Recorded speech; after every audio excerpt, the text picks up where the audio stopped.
Welcome back to the Shuffle Squad. Zach Lesage here. Today we're going to be covering over the top 10 Destined Rivals decks. So we're a little bit early, but if anyone's preparing for the North American International Championships, Destined Rivals, or you're just excited to see what's coming up next, this is going to be a great video for you.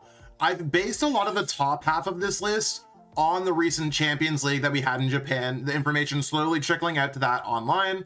And of course, some of my own testing and other decks that I think are generally just top 10. So this list is something to grow off of, might have some hot takes, but that's what makes it interesting content, right? Give this video a like, share, subscribe, and let's jump into our top 10 decks. Kicking off our list at number 10 is going to be Rocket's Mewtwo.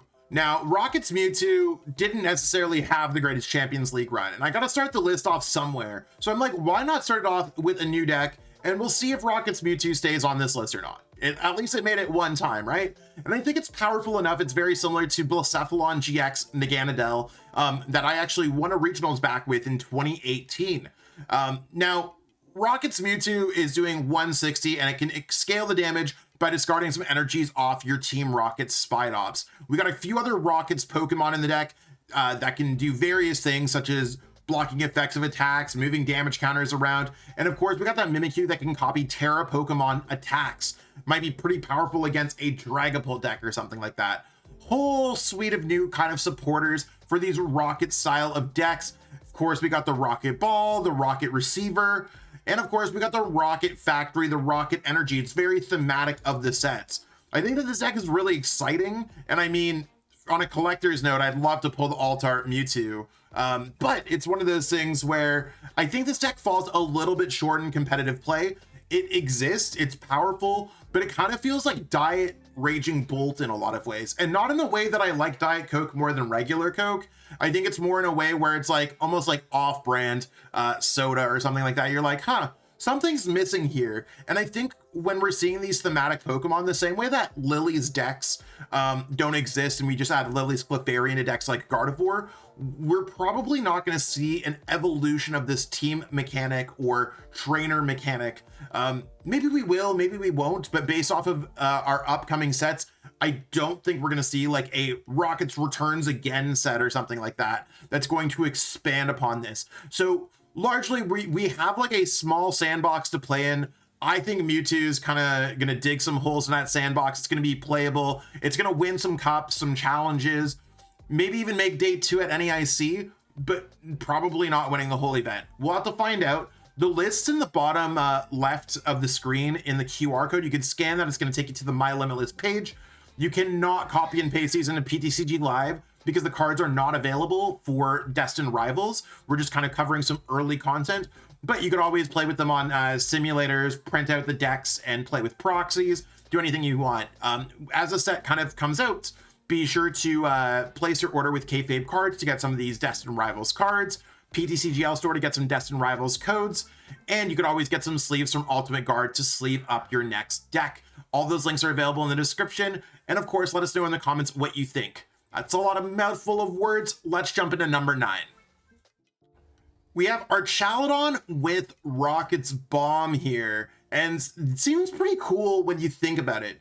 We can use Arch to do 220, but we can also increase that damage by the Rocket's Bomb. Flipping a coin, if heads, we can put the 2 damage counters wherever. Maybe it's enough to knock out a Raging Bolt, bring it to 240, but we can place the damage counters on ourselves if we get tails and move that damage counters with Monkey Dory. Additionally, we have the Raging Hammer on Duraludon that allows us to increase our damage output. So we can find ways to increase damage no matter what. We have Black Belt to be a little bit more stable, and I think this is going to be one of the more underrated archetypes in the Destined Rivals meta. It seems to me like this deck only has opportunities to grow, and I think it makes it kind of like a top 5-ish deck or so in our metagame. So that's kind of where I'd put it. It's a little bit low this week because we haven't seen too much play in Japan, but the Japanese players have Psyduck in their metagame. We do not have Psyduck in this set as far as I'm concerned. Not the Misty Psyduck, the Psyduck that blocks Curse Blast. So our metagame is going to be a little bit different. I think over the next couple weeks, as I kind of work on Destined Rivals content, this deck's going to soar up a little bit and probably be more of a middle of the pack top top 10 deck, so 5, 6, whatever, whereas a deck like Rocket's Mewtwo might eventually fall out of that. We'll have to find out. Do you like Arch Bomb? Let me know. Let's jump into number 8. Joltic Box has really taken over the game in the West, and I think it's one of those decks that just hasn't necessarily been all the way to Japan yet, so we're not really seeing in their results. Maybe this deck would struggle against Dustar a little bit. I'm honestly unsure if that's what's holding it back, but this was arguably the most successful deck at the recent Milwaukee Regional Championships, and it does not really gain anything from Destined Rivals. The list that I have here is Gabriel Smart, our 2025 regional champion from Australia, and he had a day 2 finish with this deck. It's really easy. Use Joltic and Accelerate Energies to your Iron Hands or your Pikachu. We're either knocking out something big or we're knocking out something small and drawing 2 prize cards for it.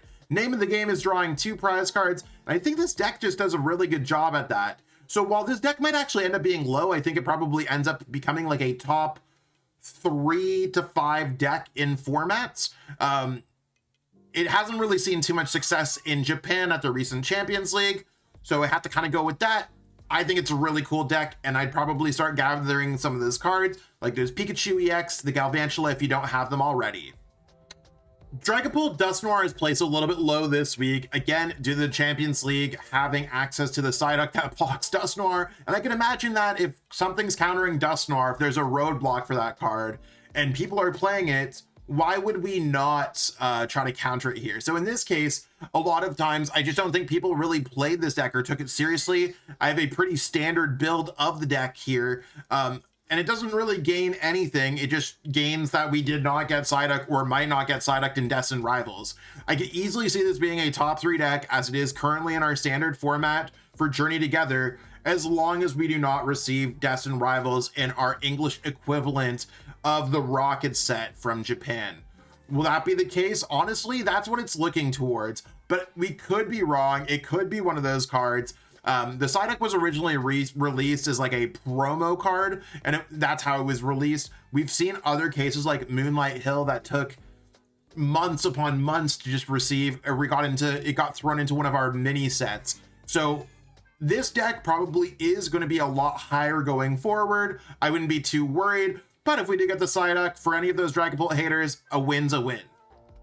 In a surprising turn of events, Eevee Box ended up doing fairly well in the Champions League Aichi, I hope I'm pronouncing that right, and I thought it was going to kind of fall off a little bit just because of the Team Rocket's Watchtower that's going to shut off colorless Pokemon's ability. That would shut off Eevee EX's ability to evolve at all. That would shut off Boosted Evolution. That would shut off Noctowl Fan Rotom. That's a large portion of this deck, and it's arguably the most colorless deck that's seeing success. So as we have that, I've added an additional Area 0 Underdepths, but right now it doesn't seem like Watchtower is seeing too much success overall in Japan and elsewhere. So I think that we might see Eevee Box kind of settle into the top 10 that it is currently, a little bit underrated, but at this going forward, it's probably properly rated at just in the middle or just under the middle of the top 10. So 5, 6, 7-ish kind of range. Still very good against Dragapult, Gardevoir, and a lot of those decks. Can still hold its own against a lot of other decks. It just depends. Do they play that Watchtower tech? Can we bump it? Because it's not like we could use Noctowl to search it out, or use Noctowl to search out a Colress to search out a Area 0, right? So right now, I think Eevee Box, decently positioned, but we really got to watch out for that stadium. At number 5, we have Gardevoir in the middle of the list. Now, Gardevoir has largely been one of the most successful decks we've had in North America, Europe, etc., but that hasn't necessarily translated overseas as much. I think that Gardevoir seems strong, but there's also the Marnie's Grimmsnarl deck that is dark type, and maybe that's setting this deck back a little bit. I've really just taken Brent Tonnisson's list here that he won Monterey Regionals with, tossed in a Shaman over the Professor Turos, and called it a day. I think that Gardevoir, when it's simple, is probably at its best, and the over-teched builds that I see online, they're not as powerful as just like a straight-up build. I've had a lot of success with Brent's builds in testing, So I think that we're going to see a lot of success when it comes to this kind of Gardevoir deck across the board. Maybe Gardevoir is going to go up depending on how well Marnie's Grimmsnarl is received out in the West. Otherwise, we might see Gardevoir start going down a little bit, but it's gone toe-to-toe with Charizard before, so I think we're probably okay. What do you think about Gardevoir? Should it be worried about Marnie's Grimmsnarl? Is it still going to dominate? We'll have to find out, but let's check out what's at number 4.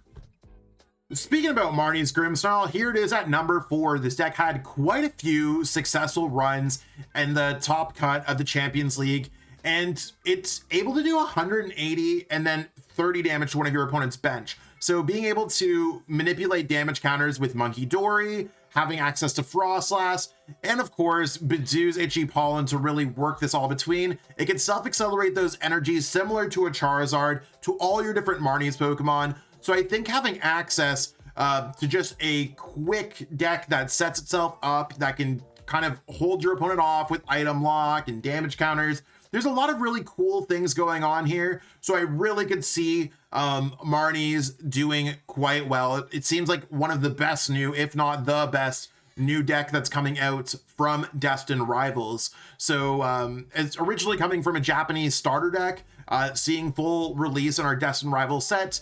Marnie's Grimmsnarl seems like it might just end up taking everything, and I've played around with it myself. I don't know if the list is perfect, but I did base my list off of Haru's list that made top 8. So very fantastic players, very good reference points, and everything else looks very similar to what a traditional Frostlass Monkey Dory deck would be. So it just seems to be hidden here properly. I'm really excited for this one, and it's cool to see decks like Grimmsnarl, Pokemon that don't necessarily get all the love, seeing success here. Well, it's not necessarily a new deck. It is a returning favorite. Charizard with Pidgeot is back. And I think it largely has to do with Bidoo counts going down a little bit. Maybe the Psyduck was kind of scaring away Dustar builds, which would scare away Dragapult, which would allow this deck to see some success. But we also have Shaman in here that can stop Terrabox and Enzorark, and a few other things like Screamtail and Gardevoir from sniping your bench Pokemon as you're trying to get set up.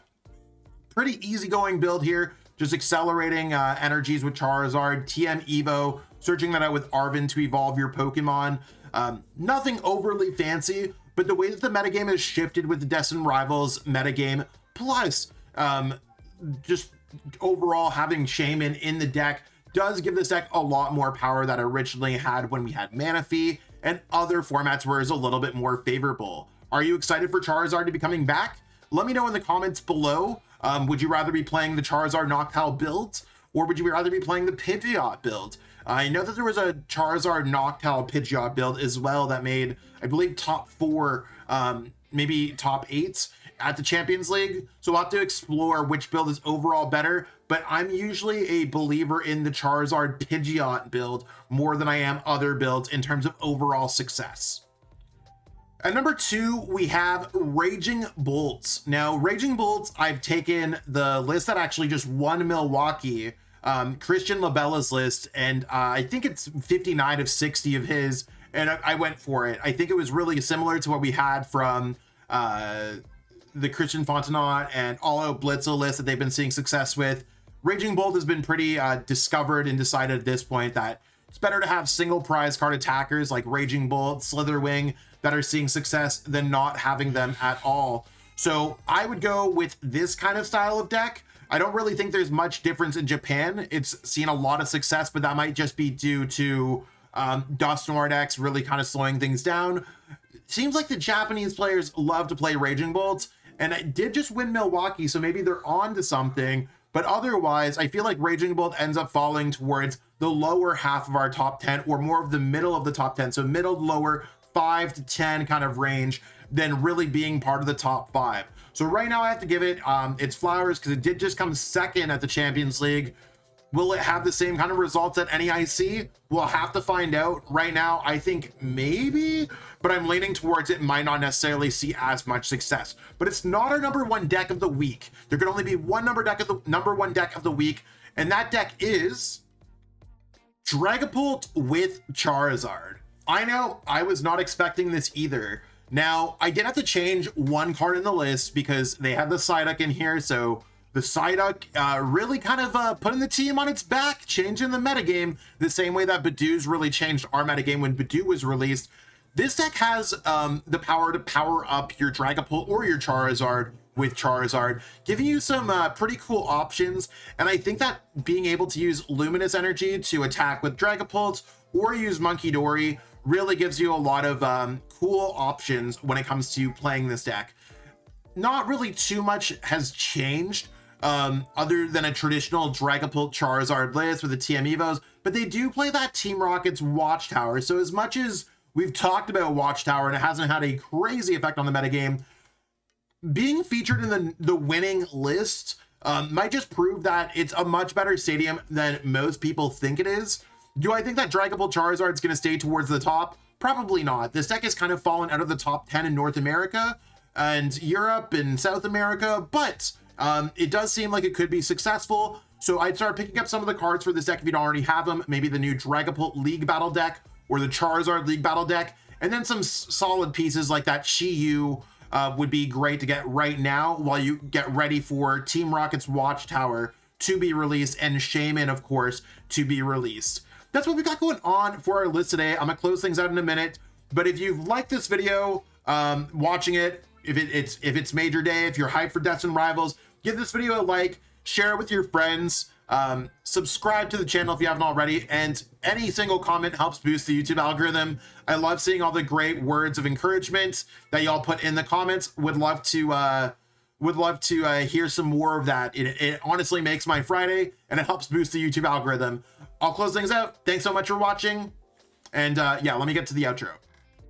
I hope that you've enjoyed watching this video, learning more about our potential upcoming metagame, and these are some decks that I think are going to be featured. The big question why I think most things are adjusted is, are we getting the Psyduck that's going to be blocking Dusknoir and Dusclop's Curse Blast? We'll have to find out.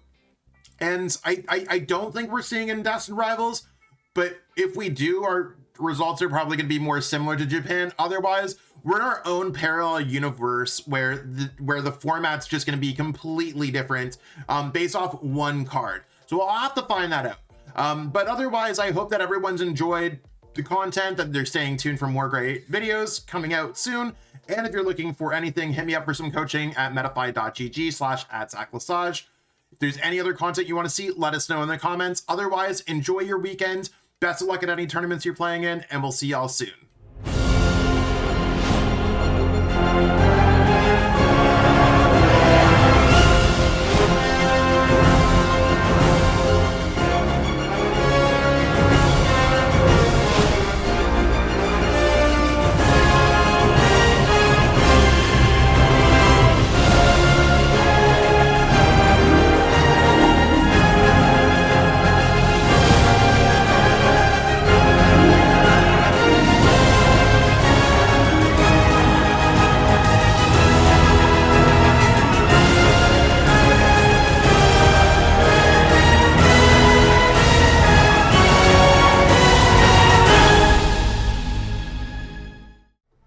Want to support the Shuffle Squad? Be sure to check out all of our sponsors in the description to pick up Pokemon TCG singles, sealed, and PTCG live codes.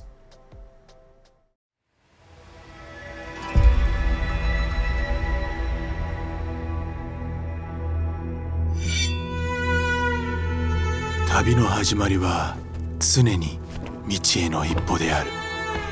Sore wa yami e to tsuzuku. 初めの一歩を踏み出すには勇気がいる。そして旅の終わりには旅を始めた時の自分とは別人になっているかもしれない。旅に出よう。物語の次の章がお主を待っている。将軍の道を歩め。侍の箱とともに。アルティメットガードが送る冒険の第一章。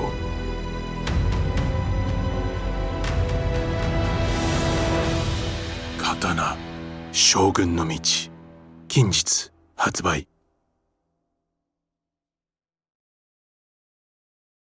Thank you so much for watching this video. I hope that you enjoyed the content that we have today. and maybe you'll click on one of these other videos, enjoy those videos too. If you haven't already, give this video a like, subscribe to the channel, and let us know in the comments what video you want to watch next. Until next time, we'll catch up with all y'all later. Have yourself a great day.